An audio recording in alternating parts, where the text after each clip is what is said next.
So it's finally been 60 days of using the Reviv Mouthguard. One thing to note is that while the Reviv is a high quality silicone, meaning there's no microplastics leaking into the mouth and therefore into the body, it's not particularly different from any other flat unmolded mouthguard, so such as the Myo Brace or some that you can get online, but it has to be unmolded. If it's molded, it doesn't do all the things that I'm describing. And also check out my 30-day video, because you kind of see my initial process, you see my initial speculations and what I'm thinking, and like, you know, my thoughts about whether or not does this really work and am I seeing differences and what I experienced then. And so everything I'm going to be talking about in this video is about what happened from day 30 to day 60. I'm going to talk a little bit about day 30 to day 1 because I'm going to obviously mention that in reference to what's happened. I would say the biggest change I've seen from day 30 to day 60 is my flexibility and my body mechanics in general. Like, I've been doing a lot to improve my flexibility, and my flexibility before starting this Reviv journey was already really good. Like, I can do high kicks, I can kind of do the splits, like not the box splits like horizontally, but you know, where your legs are out front and the other one is out back. Like, I can put my legs to head height and do high head kicks, all this kind of stuff, right? Yeah, look at this video of me doing the splits here. So this is like a video of me doing the splits 100 days ago, or like, so way before I even used the Reviv. This was in like March. And then here's a video of me doing the splits very recently. And you can see there's a quite big difference in my flexibility. And I would say that is mainly due to the Reviv. Like, I also started to implement toe spacers. So I'm not just using the Reviv now anymore to stretch my fascia. But I would say the Reviv is the biggest difference. And especially, like, obviously we're making a big difference specifically in the mouth area. But I would say even my flexibility is affected. And like my splits progression has been not necessarily exponential, but something like that. Like, it's been much more quick than I had previously expected. And this isn't just for my splits, this is also for other parts of my body, like my knees and hips, and basically everywhere that is flexibility based. Now let's talk about symmetrical changes. Interestingly enough, I don't know if you guys will agree or not with my analysis, but I think I've gotten a little bit less symmetrical since the day 30. And this is kind of an interesting thing with the Reviv, is like, if you kind of trust the process, right? Like, you kind of trust that everything is going to work out, and you have to trust in the theory of like fascia, and you have to trust in the balloon theory, which is like proposed by the creator of Reviv. He basically says that we're stretching the soft tissue in our face in order to push it kind of out and to, you know, like affect all the fascia and get rid of all the tightness, and we're trying to inflate and fix the body mechanics, and we're trying to fix the collapse of our face through stretching the soft tissue. And we kind of just have to trust in this process, because we do see a lot of people where they have like things that seem negative. Like for me, for example, in the first 30 days I was experiencing hip issues, which I never have before that. Like, I normally have great hips because I train them a lot in kickboxing. I do side kicks, I do all that kind of stuff. I noticed around like day 20 or day 15 my hips started to get quite tight. Like, after 2 weeks of using the mouthguard, my hips started to get quite tight again, and I thought that was interesting. And then at day 30, it seemed to kind of just disappear, like a few days before. And I imagine it's probably another phase of this with my symmetry, because I think I've gone slightly tilted. It's hard to say exactly, but yeah, that's my analysis at least, is like, at least there's, for sure, the symmetry isn't fixing, and there's definitely some changes happening. Maybe it's because I'm more used to some parts of my face being unsymmetrical, and other parts have become slightly more, but maybe the parts I'm used to being unsymmetrical have fixed. I don't know, it's a very complicated process, but from what I can tell, I've become a little bit more asymmetrical. So that is interesting, but I'm just going to trust the process, and hopefully after, you know, like a few more months, we're going to be looking a lot more symmetrical, which I think is the main thing I'm really using this for. Now let's talk about the biomechanical changes. From the first 30 days, like I said, I felt my hips and lower back have a little bit of tension and develop some tightness, but I've actually felt like all of that is being gone and has been improving recently. Like, I definitely had that issue in the first 30 days where all of a sudden we developed, because I never had that issue. Like, I didn't have perfect hips, I didn't have some crazy like side kicks, I couldn't do that. I didn't have some perfect incredibly flexible hips, but I noticed like they became worse. And then ever since that few days before day 30, where it started to like snap back into place and feel good again, it's kind of gotten better and better since then. Like, not necessarily in terms of flexibility. Like, on that day 30, I didn't just suddenly unlock that perfect hips going straight up. What I more so unlocked was like stronger hips, and I feel like I can go through these more weird ranges of motion, and I can do the splits more, and I can do the stuff without any pain, and I can recover much quicker, and I feel like they're just a lot stronger. And so this is obviously a really big benefit. And I remember I did some MMA training recently, and despite being the same weight as I am before, because To be honest with you, I haven't been like strongly dieting to lose weight or to gain weight in this past 30 days. I've been mainly eating like raw milk and raw eggs, so like getting a lot of raw fats. So you can check out my other videos if you want to learn about that kind of stuff. So I haven't been really like losing weight or putting on muscle or anything. I'm about the same muscle composition, I would say. And I felt stronger. I really did. I was wrestling with some bigger guys. I was getting complimented on my athleticism and my explosiveness, which like never happens with my wrestling. It's happened before with my striking, with my punching, but never before that's happened with my wrestling. And they were also bigger guys. And you know, they were like, wow, like this guy, he's quite explosive. Like when you go in and you get out, it's like, it's quite quick and it's hard to like get a hold of you. And I've never had that before with wrestling. I'm not like a pro wrestler. I've just been training a bit recently. And I felt like compared to the last time I went, so the last time I went was probably before using the Reviv at all. That was a while ago. And I remember there were guys who were not even that much bigger than me. And I felt like I was very weak in that class. Like probably it's because I lost so much weight recently. Like I used to be 85 kilograms last year. And I went down to 70 kilograms this year in order to get down to like 15% roughly body fat. And I remember going to like these wrestling sessions afterwards and being like, wow, like I feel a lot weaker.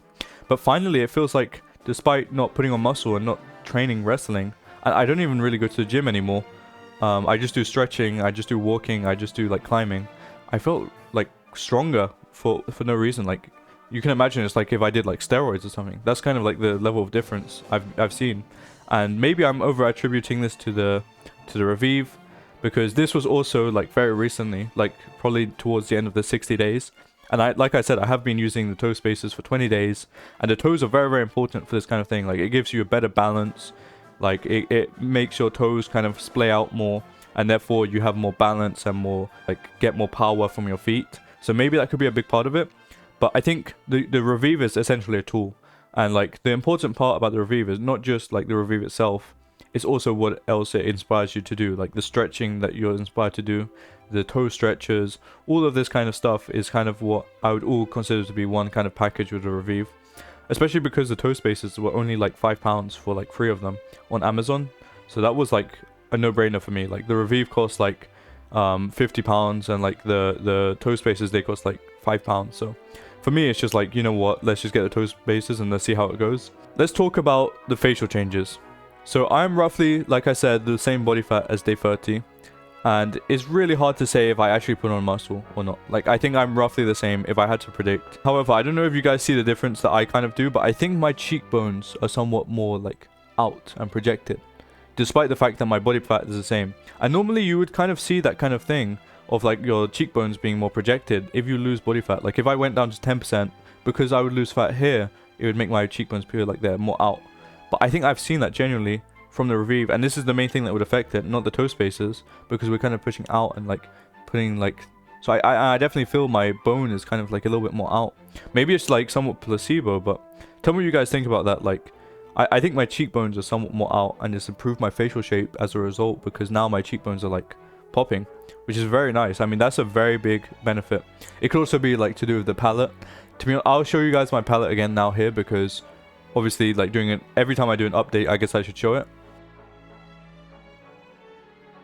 And tell me what you guys think, if you think there's a difference in my palate. I honestly don't know. I don't know too much about palate, and it's kind of hard to track it without like biting into an apple or like doing some sort of test like that. I don't really have any equipment to do that kind of thing. I don't like apples and stuff. I think my teeth have also become more straight. Like my teeth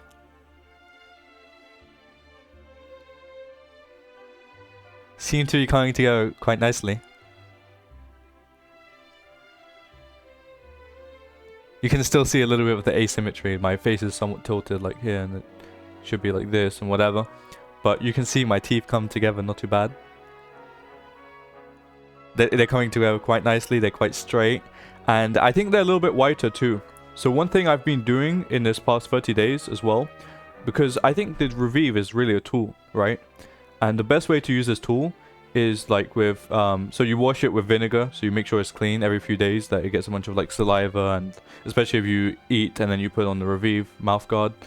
And then one thing I also do is like overnight, and a lot of the times whenever I feel like it's slightly dirty, I'll get some coconut oil, some ideally organic, non-heated coconut oil, and you put it in your mouth. So if you guys have heard of like oil pulling for like getting whiter teeth, but instead I do this with the Reviv because it has some saliva flow, in the R3 specifically, and then I can swish around all this coconut oil and it'll be there all overnight. And yeah, it's great. I think my teeth have gone whiter from that. I highly recommend that if you guys do get a Reviv or any mouth guard.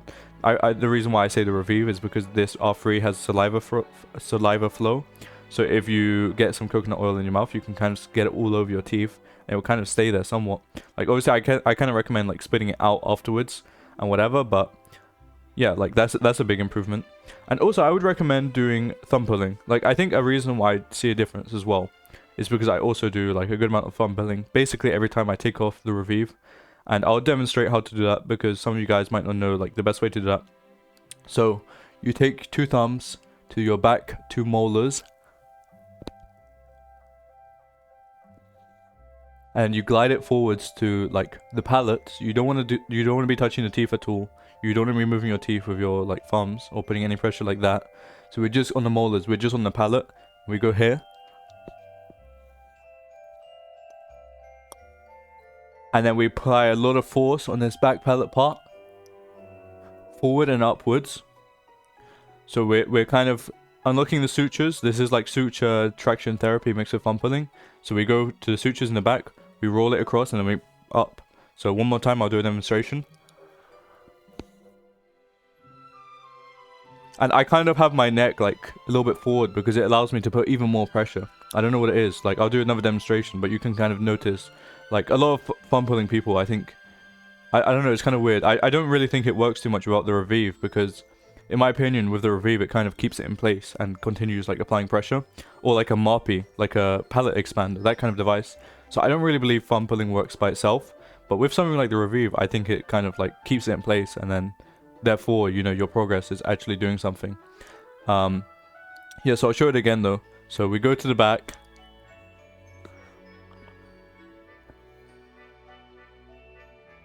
Yeah, my head kind of goes forward and I kind of tuck in my shoulders and then kind of putting a bunch of force upwards and forwards into my palate to kind of create some forward growth.